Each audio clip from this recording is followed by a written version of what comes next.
The star city of Vel-Soreth didn't look dead at first. From a distance, through the observation glass of the transit vessel, it looked like something sleeping. Its spires caught the ambient light of the nearby dwarf star and scattered it in pale copper ribbons. Its rings, there were 3 of them stacked at uneven angles like coins dropped carelessly on a table, still rotated, though sluggishly, like the last revolution of a wheel that had forgotten why it was spinning. Mara Holt pressed her palm flat against the glass. She wasn't supposed to be here. The docking permit she'd filed listed her as a structural assessment consultant, on behalf of a small independent firm called Groundwork Solutions, which was technically true in the same way that calling the ocean some water was technically true. Groundwork Solutions was her. She'd registered it on a Tuesday afternoon in a rental apartment in Lisbon, paid the filing fee with money she'd borrowed from her sister, and spent the following 6 months convincing the Interstellar Commerce Bureau that a single human woman with a background in adaptive civil engineering had any business petitioning for access to a derelict Vel-class station condemned by the Galactic Architecture Commission 14 years ago. They'd laughed. Not unkindly, which was somehow worse. The transit officer who processed her final clearance, a Thavari, all 4 of his sensory clusters arranged thoughtfully as he reviewed her documentation, had tilted his head at the precise angle that translated in Thavari body language as gentle pity. "You understand," he said, "that 3 collective review teams have assessed Vel-Soreth.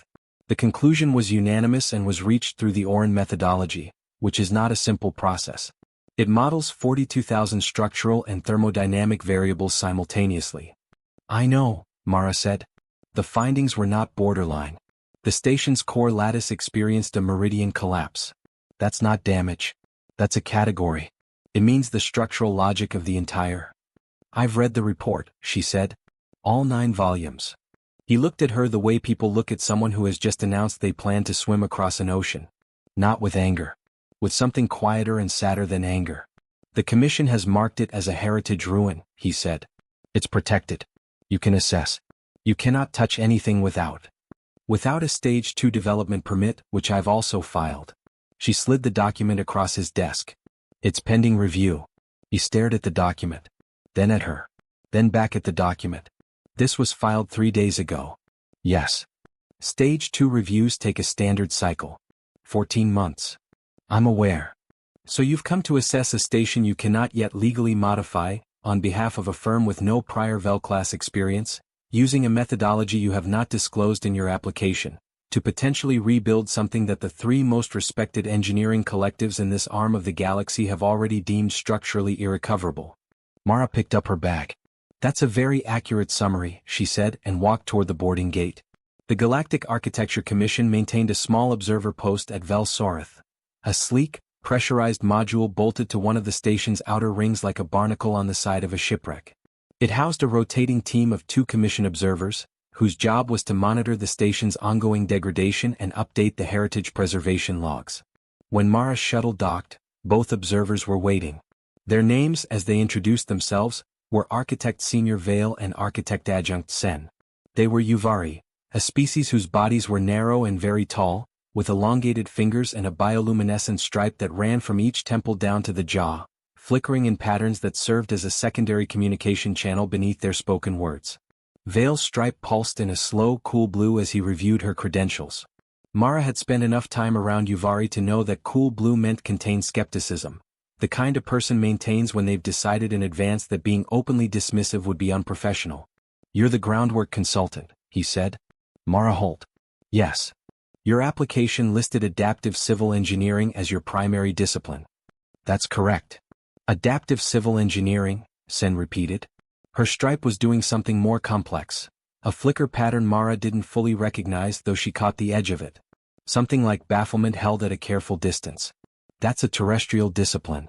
Load distribution, material reuse, retrofitting existing structures." "Mostly yes." "Vel-Soreth is not a terrestrial structure." "No," Mara agreed pleasantly. "It's more interesting than that." Vale's stripe went flat, which was harder to read. He gestured around the observation module at the screens that lined the walls, each one displaying a different section of the station in various states of collapse. A cross-section of the core lattice that looked like a bowl of broken glass. A ring segment that had buckled inward, its inner surface now a landscape of jutting metal ridges. An energy relay node that had fused into something resembling melted sculpture.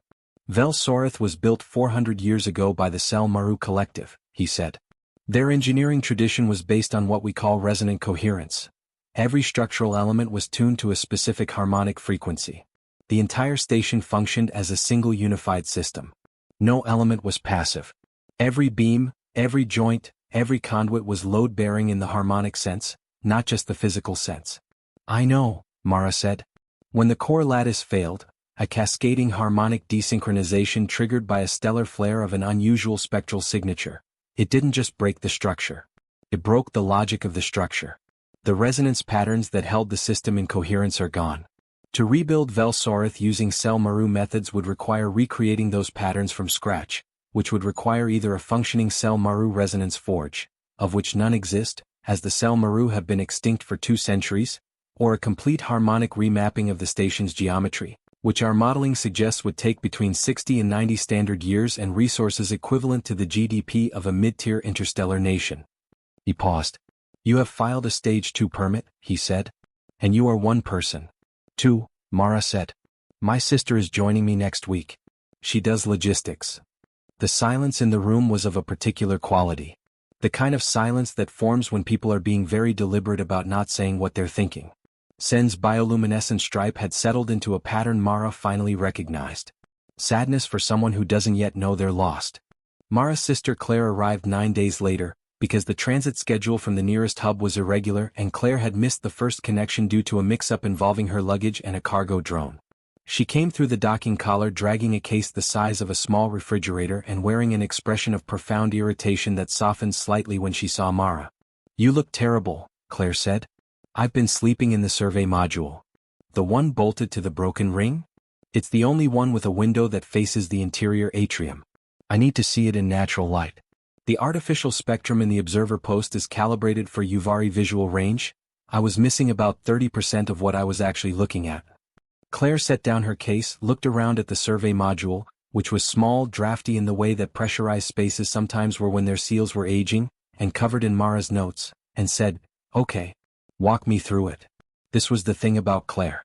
She asked good questions and she didn't flinch. Mara walked her through it.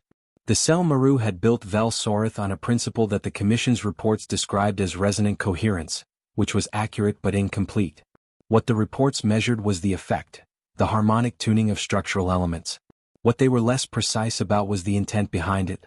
Because the Sel Maru, based on everything Mara had read about them in the xenoarchaeological archives, had not thought about engineering the way the current galactic architectural traditions did. The dominant tradition, the one the Commission represented, was what scholars called integral design. You model a system completely before you build it. You account for every variable. Every element has a defined role and a defined load and a defined relationship to every other element. It was extraordinarily precise. It produced extraordinary things. The UVARI orbital platforms. The Thavari atmospheric processors. The Kethmaran relay network. It also meant that when something broke outside the model's parameters, the system's integrity was catastrophically compromised. Because nothing in an integrally designed system was meant to do anything other than exactly what it was designed to do. The Sel Maru had worked differently. They overbuilt redundancy, Mara said, standing in front of the largest of her wall-mounted diagrams, a hand-annotated cross-section of the station's mid-ring, covered in her own color-coded markings. Not redundancy in the usual sense. Not backup systems. They built structural elements that did more than one thing simultaneously. A beam that was load-bearing was also a harmonic conduit, was also a thermal exchange surface, was also, in some cases, part of the atmospheric system. Everything was doing at least 3 jobs. Claire studied the diagram. So when the cascade hit, everything failed at once, yes. That's what the Commission focused on. That's why they called it irrecoverable. Because in their model, if the harmonic system is gone, the structural logic is gone, and you'd need to rebuild the harmonic system first before you could rebuild anything else. But Mara pointed to a section of the diagram she'd marked in red. But the redundancy didn't fully die. It can't, it's baked into the geometry. The shapes of the elements encode the resonance relationships. Even without active harmonic tuning, the passive geometry still has echoes of the original system. They're not functional. But they're legible. Claire was quiet for a moment. You're saying the building is still telling you what it was? Yes. And you want to use that to rebuild it without the Sel Maru technology? Without recreating the Sel Maru system at all? using different methods to achieve structurally equivalent outcomes. She paused. The Commission's model assumes the only valid solution is restoration, putting it back the way it was. I'm not trying to restore it. I'm trying to do something closer to what a doctor does when a patient's original organ can't be saved. You don't grow a new one from scratch if you don't have the equipment. You find something that can do the job. Claire looked at her for a long moment. The Commission is going to hate this, she said. They already hate it, Mara said. I'd like to give them a better reason. The Stage 2 permit came through 6 weeks later, faster than the standard cycle, which Mara suspected was less because of any merit in her application and more because the Commission observer Vale had filed a secondary report noting that the assessment consultant appeared to be conducting preliminary structural modeling that, if allowed to proceed without oversight, might result in unauthorized contact with heritage materials. Granting her the permit was cheaper than prosecuting her. She chose to view it as a vote of confidence. The first thing she did once the permit was active was spend 3 weeks touching nothing. She moved through the station with a handheld resonance mapper, a device she'd modified from a standard geological survey tool, recalibrating its sensitivity range to capture the passive geometric harmonics she'd identified in her analysis. She mapped every corridor she could safely access. She cataloged the echoes. Vale followed her on the second day. He didn't say anything. He watched her work with an expression she couldn't fully read. The bioluminescent stripe was doing something quiet and complicated that she didn't have the vocabulary for. On the fourth day he spoke. What are you recording?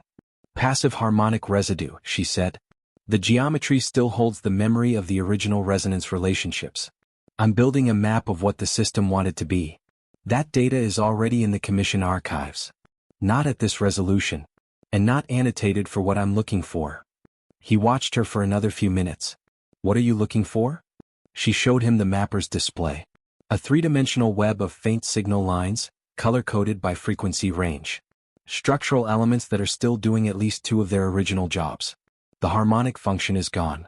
But the load-bearing and thermal exchange functions in some elements are still partially active.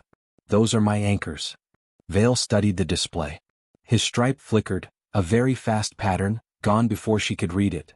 He said nothing and walked back toward the observer post. The thing about working in a condemned structure is that the structure has opinions. Vel Soreth expressed its opinions through sound.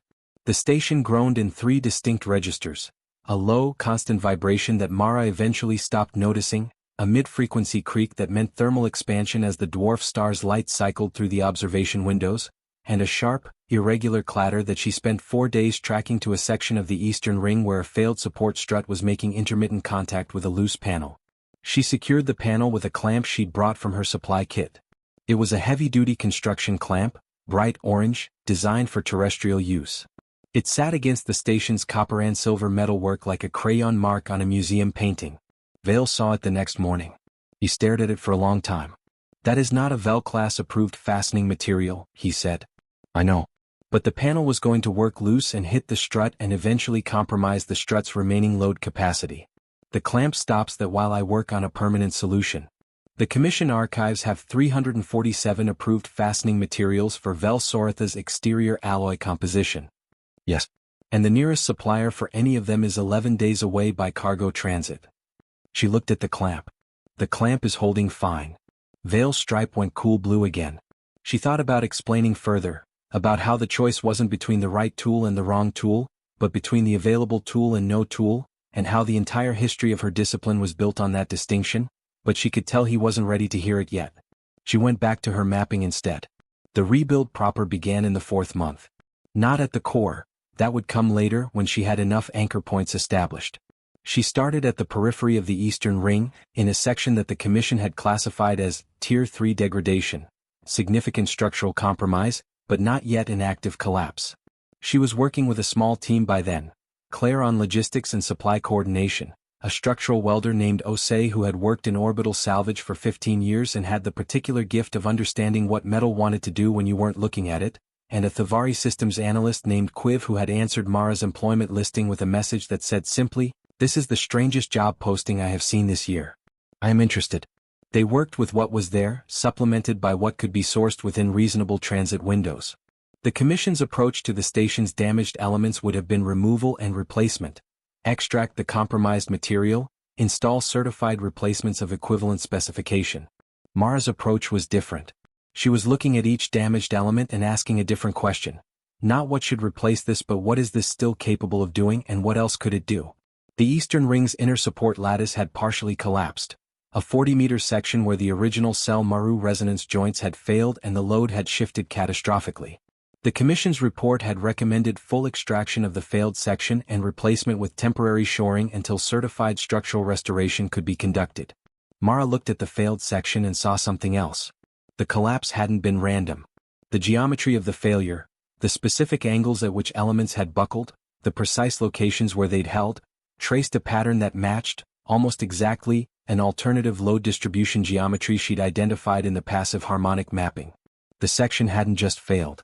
It had failed towards something. It's like the building was trying to find a new equilibrium, she told Osei, standing in the collapsed section with survey lights casting long shadows through the tangle of buckled struts. It didn't make it. It ran out of structural capacity before it could stabilize. But it got most of the way there. Osei studied the angles. He was a quiet man with a habit of running his thumb along structural edges before he spoke, like he was reading them. You want to help it finish the job, he said. We add 4 secondary struts here, here, and here, she marked the positions on her tablet, to carry the load that the original geometry couldn't quite redistribute, and we reinforce the junction points where the lattice did hold. We're not restoring the original structure. We're completing a transition the structure already started. Osei ran his thumb along one of the buckled struts. That's not in any engineering manual I've read, he said. No, she agreed. He was quiet for a moment. I'll start on the secondary struts, he said. Vale watched the work without comment for 3 days. On the 4th day he brought a sensor array from the observer post and set it up in the eastern ring's corridor, pointing at the section they were modifying. What are you measuring? Mara asked. Load distribution, he said. I want to see what happens when you add the secondary struts. She didn't say anything. She went back to work. When the 3rd secondary strut went in and they ran the first post-installation load test, the sensor array showed something unexpected. Not just load redistribution in the modified section, but a faint ripple of harmonic activity. Not functional resonance. A ghost of it. As if the geometry being closer to equilibrium had woken some residual memory in the surrounding metal. Vale stared at his sensors for a long time. His stripe was doing the fast flicker pattern again. This time she caught more of it. Dissonance was the word that came to her, not the negative kind. The kind that happens when something doesn't fit any available category. 6 months in, the Galactic Architecture Commission sent a formal review delegation. There were 5 of them, 3 Uvari, 1 Thavari, and 1 species Mara didn't recognize, tall and very still, with eyes that moved independently. They arrived in a commission vessel that made Mara's survey shuttle look like a life raft beside an ocean liner. They set up in the observer post and spent 2 days reviewing Vale's logs and sensor data before they came to find her. She was in the atrium core when they arrived. The atrium was Velsoritha's centerpiece, a vast open space at the station's heart, where in its active years the different rings had met and where the architectural grandeur of the Cell Maru tradition had been most fully expressed. The ceiling, 400 meters above, was a latticed dome of interlocking curves. Most of it was intact. The floor was not. It had buckled in the initial cascade, creating an irregular landscape of raised and sunken sections like a frozen sea. Mara was standing in the middle of it, looking up, when the delegation found her. The lead Uvari, she introduced herself as Architect Principal Vor, looked at Mara for a moment, then looked up at the dome, then at the buckled floor, then at Mara's survey equipment and markers. The Eastern Ring modifications, Vor said. We've reviewed the sensor data. I assumed you would, Mara said. The secondary strut configuration is structurally sound. We'll concede that. The concession sounded like it cost something. What we're struggling to understand is how you determine the specific geometry. Our modeling team ran the parameters through the Oren methodology. The configuration you chose is one of approximately 11 million possible arrangements for secondary support in that section. Our models rank it 432nd in terms of overall structural efficiency. That's right, Mara said. Vor paused. You chose a configuration ranked 432nd. I chose the configuration that completed the structure's existing failure trajectory rather than reversing it. She pulled up the mapping data on her tablet and handed it to Vor.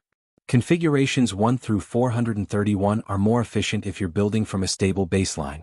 But this station wasn't a stable baseline. It was mid-process. Interrupting that process and trying to redirect it would have required significantly more intervention. More force, more material, more time, than completing it. Vor studied the tablet. The other delegation members gathered behind her, looking at the data over her shoulder. This is a philosophical distinction, Vor said. It's an engineering distinction, Mara said. But yes, it has philosophical implications. Your approach treats the failure condition as a form of information rather than a problem to be eliminated. The failure condition was a form of information. The building was telling me something about what it could become. I chose to listen. The tall, still delegate, she still didn't know the species name, spoke for the first time. The voice was a low harmonic, translated through a device at the collar. You are saying that the criteria for optimal design changes when the system is already in motion. Yes. That is not a concept present in the Oren methodology. I know. The Oren methodology is designed to evaluate structures from zero. It's extraordinarily good at that. It's less equipped for structures that are already somewhere in the middle of their own story. The silence had a different quality than the silences she'd navigated before. The earlier silences had been the silence of people waiting for her to finish so they could explain why she was wrong. This silence was the silence of people who had encountered something that required actual processing. Vor handed back the tablet. What is your timeline for the atrium core? 14 months if the Stage 3 permits process on schedule. What does Stage 3 entail? Mara looked up at the dome. The hardest part, she said. The atrium dome was the problem she'd been thinking about since the beginning. The Eastern Ring modifications were complex, but they followed a logic she could trace step by step. The dome was different. The dome's structural integrity had not failed because of physical damage. It had failed because of the harmonic collapse. The dome's geometry was so precisely tuned to the original cell-Maru resonance system that without it, the dome was essentially a held breath. Still intact, but one significant seismic event or external pressure shift away from catastrophic failure. The Commission's position was that the dome should be demolished in a controlled manner before it fell in an uncontrolled one. Mara's position was that she wasn't going to demolish one of the most architecturally significant structures in the known galaxy if she could help it. The solution she'd been working toward, the one she hadn't fully told anyone about yet, because she wasn't sure it would work, involved the harmonic residue she'd been mapping since the beginning. The passive geometric harmonics couldn't function as a structural system. She'd been clear-eyed about that from the start. They were echoes, not engines. But she'd been looking at them from the wrong angle. It wasn't the passive harmonics that mattered. It was what happened when physical systems resonated with them. She'd noticed it first in the Eastern Ring, the ghost of harmonic activity when the secondary struts brought the geometry closer to equilibrium. She'd spent 2 months quietly investigating whether that effect was reproducible. The answer, based on careful sensor work she'd conducted in several different sections of the station, was yes. When you brought a damaged structural section close enough to its original geometric equilibrium, not perfectly, just close, the surrounding material produced faint resonant echoes. Not enough to function, but enough to measure. And if you could measure them, you could map them. And if you could map them, you could find the note the structure was trying to sing. What she wanted to do with the dome was not to restore its harmonic function. She wanted to use the dome's own residual geometry to identify the minimum intervention points, the smallest possible set of physical changes, that would bring the dome to a self-sustaining mechanical equilibrium that didn't depend on harmonic tuning at all. The cell-Maru had built the dome to function in a specific way. She was trying to find a way to let it function in a different way, one that respected what it had been while allowing it to survive what it had become. She explained this to Quiv late one night, sitting in the survey module with cold coffee and a three-dimensional holographic model of the dome that rotated slowly above the table between them. Quiv was quiet for a long time after she finished. The Commission will say you're changing the heritage structure, he said finally. I'm preserving the heritage structure. I'm changing its operating principle. They may not distinguish between those things. Then I'll need to show them instead of telling them. Quiv studied the rotating model. He was a precise person. His analyses were always ordered and careful, but she'd noticed that when he was genuinely interested in something, he leaned forward very slightly. He was leaning forward now. The minimum intervention points, he said. How many? My current modeling says 17. Possibly as few as 12. For a 400-meter dome. Yes. He stopped. Reconsidered. That's either the most efficient structural intervention I've ever heard of or a dangerous underestimation. It might be both, Mara said. That's what the next 6 months are for. The commission filed a formal objection to her Stage 3 permit application. She expected it. They cited 3 specific concerns: potential heritage modification beyond approved parameters, insufficient modeling data to support the proposed intervention, and, this one she hadn't anticipated, the possibility that her approach might influence Velsortha's status as a protected heritage site in ways that would affect the Commission's legal jurisdiction over it. That last one told her something she filed away carefully. The objection wasn't purely about whether her approach would work. Part of it was about what it would mean if it did. She amended the application, addressed the first 2 objections with additional documentation, and left the third one alone. There was nothing she could say about it that would help. Architect Principal Vor contacted her 3 days after the amended application went in. "I need to ask you something directly," Vor said. "Go ahead. If your approach succeeds, if the dome stabilizes on mechanical equilibrium without harmonic function, you will have rebuilt a Sel Maru heritage structure using methods the Sel Maru never used. The station will no longer be what it was." "It's already not what it was," Mara said. "You know what I mean." "I do." She paused. "Yes. Will be different. It will be a thing that survived by changing. I think that's worth more than a ruin that's exactly what it was." Vor's stripe flickered. The pattern was one Mara was beginning to recognize. Something between consideration and resistance, the colors of a mind working against its own training. "The Sel Maru," Vor said slowly, "valued what they called Veth and El Soreth. There's no good translation. Something like, the continuation of a thing's essential nature through change. It was one of their core design principles. The idea that a structure could transform and still remain, in some meaningful sense, itself." Mara didn't say anything. "I am not saying," Vor said carefully, "that your approach aligns with Sel Maru philosophy. I am saying I find it interesting that you arrived at something adjacent to it without knowing the term." "I didn't know the term," Mara said. "No." Vor was quiet for a moment. "I'll review the amended application personally." The Stage 3 permit came through in 6 weeks. The dome work began on a morning when the dwarf star was at the angle that sent light directly through the atrium's eastern windows and illuminated the dome's interior surface in long, warm diagonals. Mara had scheduled it deliberately. She needed to see the dome in that light. She'd been looking at it for months in survey lighting and holographic models in data. She wanted to begin the actual work in the light the station had been designed to receive. She and Osei and 2 additional structural specialists she'd brought in. A woman named Petra who specialized in stress fracture analysis and a soft-spoken man named Damien who had spent 12 years working on the restoration of ancient terrestrial bridges, stood in the atrium and looked up at the dome as the light moved across it. 17 points, Damien said. 12 to 18 depending on what we find when we get closer to the dome surface, Mara said. But 17 is the center of my confidence interval.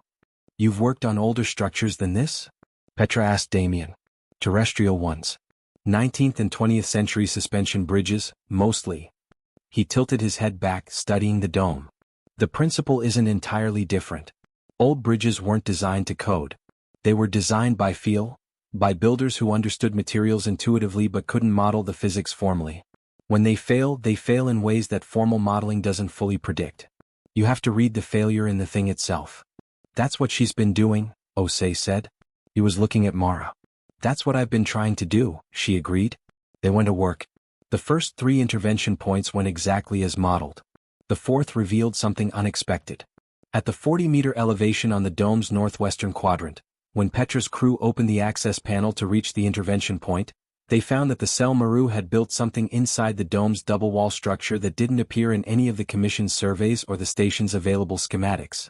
A secondary lattice. Thin as thread but running in complex patterns through the wall cavity. Not structural, it had no load-bearing function. Not electrical. Not thermal. Mara spent 6 hours in the cavity with a scanner before she understood what she was looking at. It was a resonance record. The Sel Maru had embedded in the walls of the dome a physical archive of the dome's original harmonic patterns. Not just the frequencies, the full relational geometry. The way each element's resonance related to every other element's resonance. The whole system preserved in the structure of the lattice itself. She sat in the cavity for a long time in the dark, holding her scanner, looking at the threads of the lattice in her lamp's light. The Sel Maru had known, she thought, that harmonics were fragile. They had known that what they were building might someday lose its voice. And so they had left, inside the walls, a record of what that voice had been. Not instructions for restoration. Just A memory. A way for someone who came later to know what the dome had been. Allscifi. The continuation of a thing's essential nature through change. She photographed everything.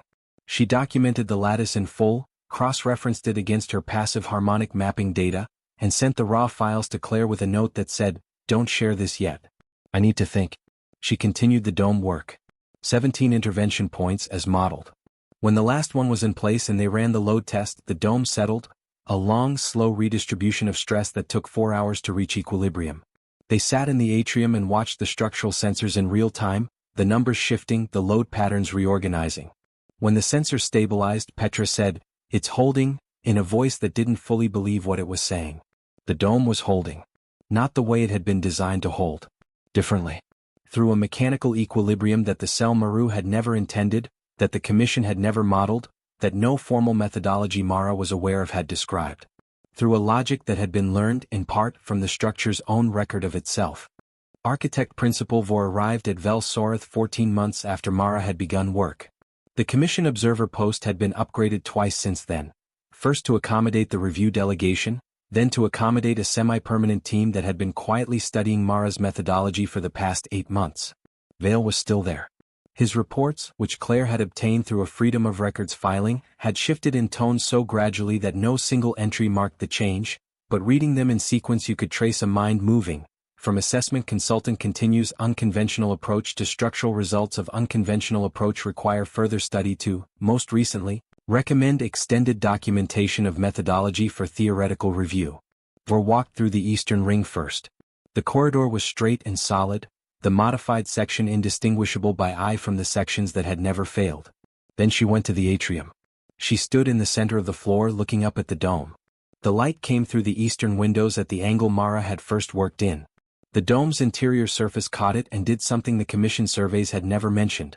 A faint, complex pattern of light and shadow as the dome's geometry scattered the incoming wavelengths. Not random. The pattern repeated on a cycle that matched the dwarf star's rotation period. The cell Maru designed that, Mara said. She was standing beside Vor. The light pattern. It's in the original schematics.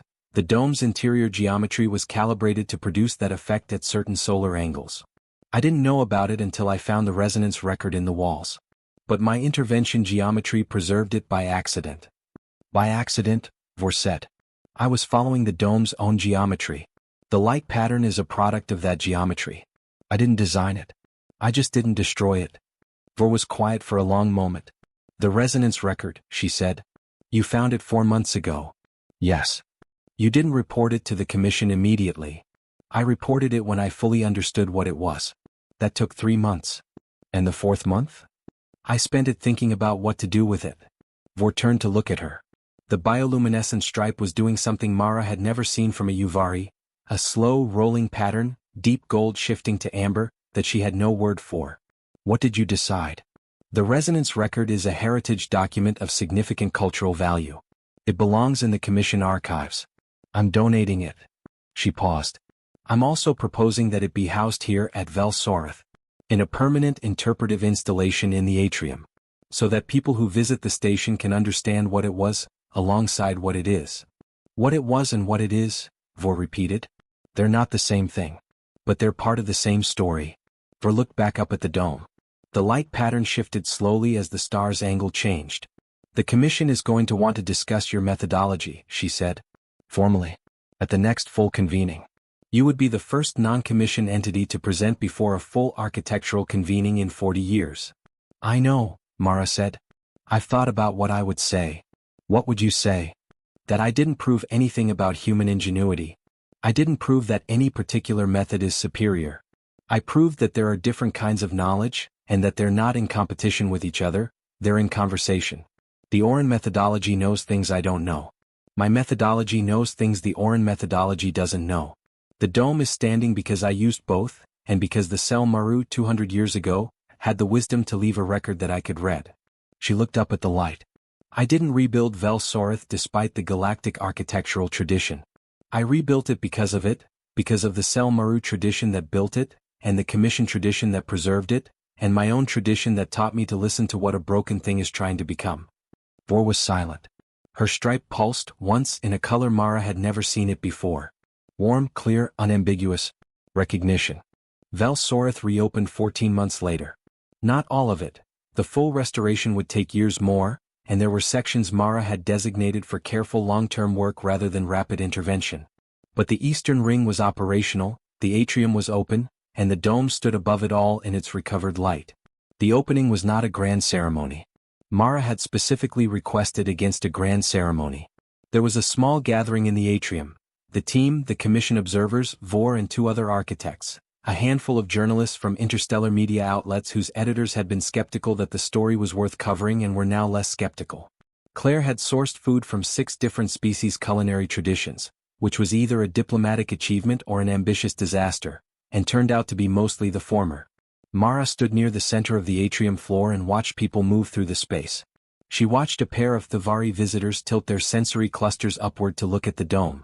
She watched a journalist, a young human woman she was pleased to note, hold up her recording device and try to capture the light pattern, which wouldn't quite translate to recorded media but kept drawing people to try anyway.